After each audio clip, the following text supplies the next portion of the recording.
Rencontre rapprochée avec le docteur Allen Hynek. C'est une interview de Denis Stacey et c'était en 1985. Pendant 2 décennies, de 1948 à 1969, le docteur Allen Hynek fut consultant en astronomie auprès de l'US Air Force.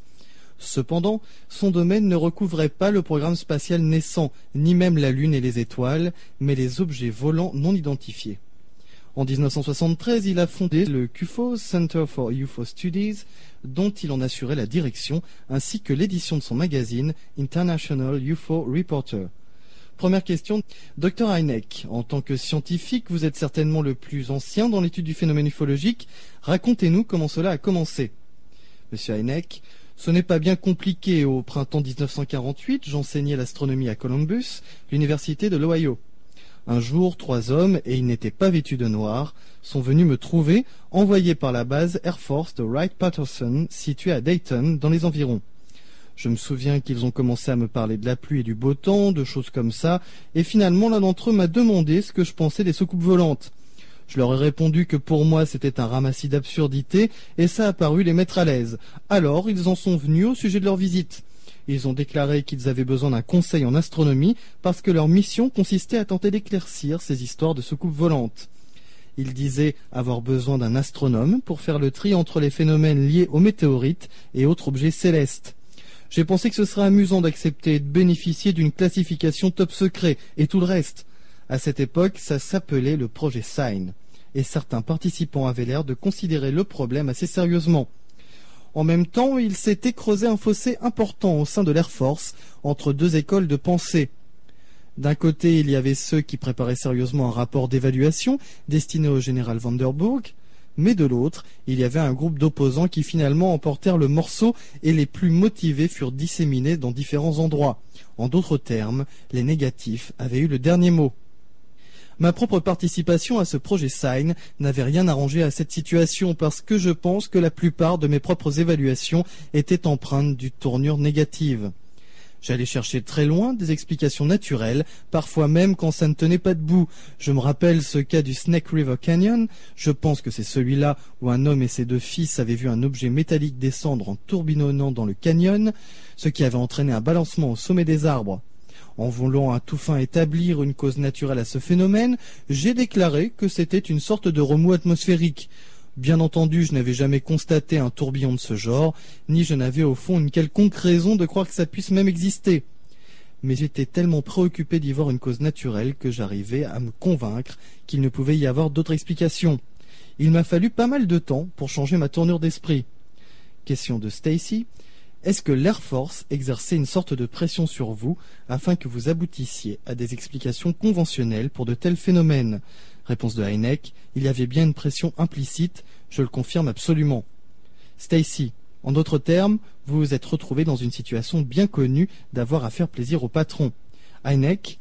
Oui, on peut le dire comme ça, bien qu'en même temps je n'allais pas à l'encontre de mes principes scientifiques. En tant qu'astronome et physicien, je concevais qu'a priori toutes choses dans ce monde doivent avoir une explication rationnelle. Il n'y avait pas la place pour des si ou des quoique dans ce domaine.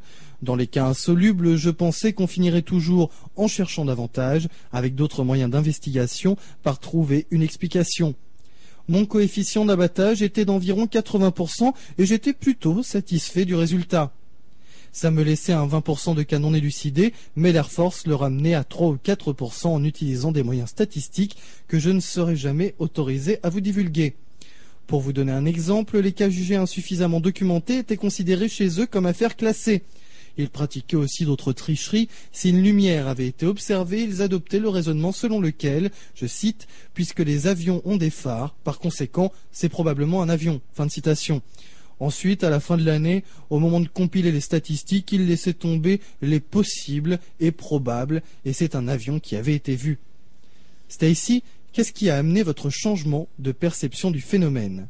Hynek, 2 choses en fait. L'une était l'attitude entièrement négative et intransigeante de l'US Air Force. Il ne voulait laisser aucune possibilité que des ovnis puissent exister, quand bien même ils se mettraient à évoluer dans nos rues en plein jour. Tout devait pouvoir s'expliquer. J'ai commencé à m'opposer à cela, bien que je le pensais à peu près de la même façon, parce que j'en venais à penser qu'ils ne s'y prenaient pas de la bonne manière.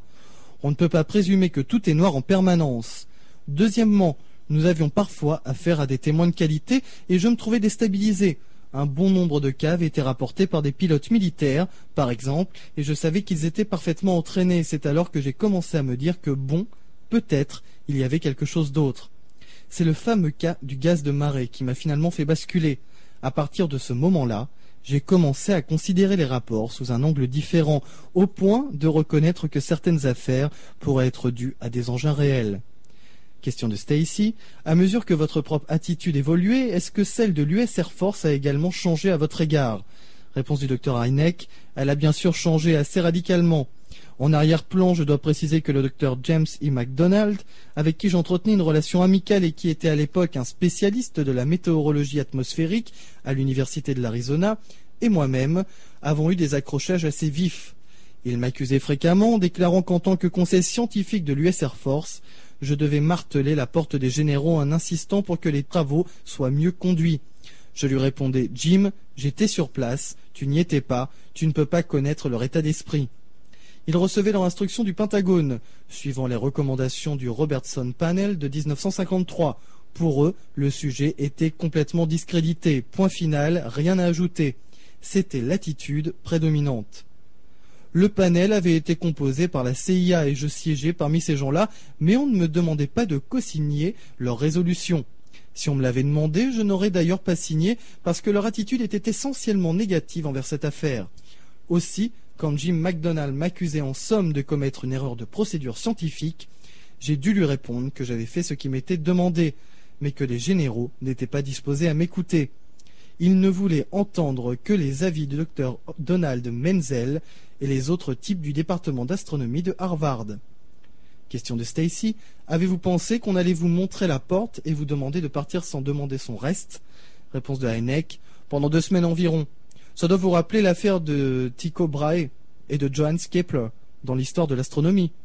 Brahe avait fait des observations mais ne savait pas quoi en penser et Kepler, qui était myope et ne pouvait pas observer directement, en a tiré les conclusions.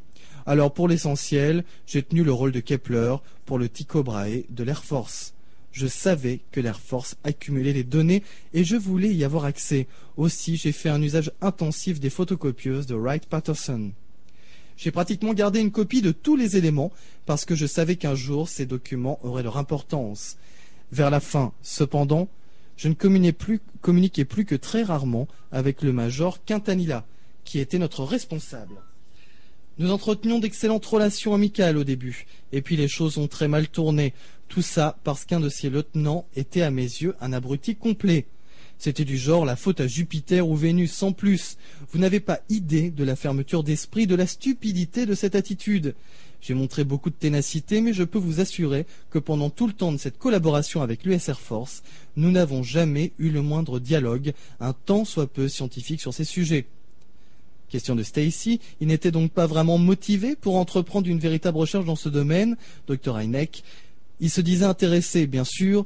Ils étaient prêts à tout pour empêcher qu'une affaire intéressante puisse attirer l'attention des médias. Par contre, ils n'avaient pas le moindre problème pour exposer aux journalistes ceux des cas qu'ils étaient parvenus à résoudre. C'était une situation vraiment pitoyable. Je pense que leur plus grande erreur dans les premiers temps fut de ne pas s'adresser aux universités ou à des groupes académiques. Ils considéraient la question comme une affaire d'espionnage et ça devient de plus en plus difficile à gérer pour eux. Après tout, l'Air Force coûte assez cher aux contribuables pour assurer la sécurité de notre espace aérien. Et ça la ficherait mal d'avoir à reconnaître qu'il y a bien quelque chose de ce côté, mais nous n'y pouvons rien. Ils ne pouvaient pas supporter d'en arriver là. Aussi, ils se sont contentés de l'attitude bien humaine de faire le nécessaire pour protéger leurs propres intérêts. Leur discours consistait à dire que nous avions résolu 96% des cas et que la solution des 4% restants n'était qu'une question de moyens. Stacy, voulez-vous revenir sur cet exemple fameux des apparitions de 1966 dans le Michigan, qui avait été évacué par l'idée des gaz de marée, mais qui avait finalement amené l'US Air Force à demander l'assistance d'une université prestigieuse. Hynek, oui, vous vous en souvenez, c'est quelque chose qui est devenu comme une blague nationale, où on parlait du Michigan comme l'état du gaz des marais. Ça avait fini par entraîner une audition devant le Congrès à la demande de celui qui était à l'époque un membre du Congrès, Gerald Ford, qui par la suite devint président des États-Unis. Le comité Brian O'Brien fut chargé de l'investigation et il fit un travail remarquable.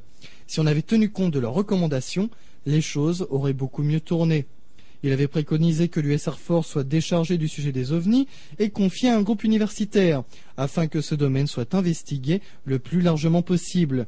Finalement, l'affaire ne revint pas à un tel groupe, mais une université fut approchée, et en particulier un homme dont ils étaient certains qu'il serait perspicace, en la personne du docteur Edward Condon, à l'université du Colorado. C'est comme ça qu'est né le comité Condon, qui a poursuivi le rapport que l'on sait. Question de Stacy, le comité a-t-il fait appel à votre témoignage ou à vos conseils, Dr Hynek? Dans tous les premiers temps, j'ai été sollicité pour venir leur parler, exposer un résumé de la situation, mais ça s'est arrêté là. Ils n'ont sûrement tenu aucun compte de mes réflexions.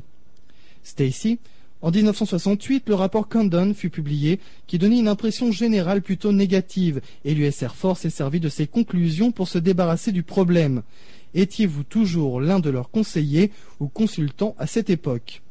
Réponse de Hynek, oh oui, je suis resté auprès de l'US Air Force jusqu'au dernier moment, mais c'était seulement sur le papier. Personne n'avait encore coupé la tête du poulet, mais le poulet était mort. Les derniers jours du Blue Book, ce n'était plus qu'un semblant d'activité, de classement, de paperasse. Question de Stacy, qu'était devenu le phénomène ovni à cette époque? Réponse du docteur Hynek, eh bien, comme vous le savez, le rapport Condon a conclu qu'un groupe de savants s'était penché sur le phénomène ovni et que l'affaire était enterrée. Bien sûr, les ovnis n'avaient rien à faire de ce rapport, et ils sont revenus en force avec la vague de 1973. C'est une interview de Dennis Stacy avec le docteur Allen Hynek, et c'était en 1985.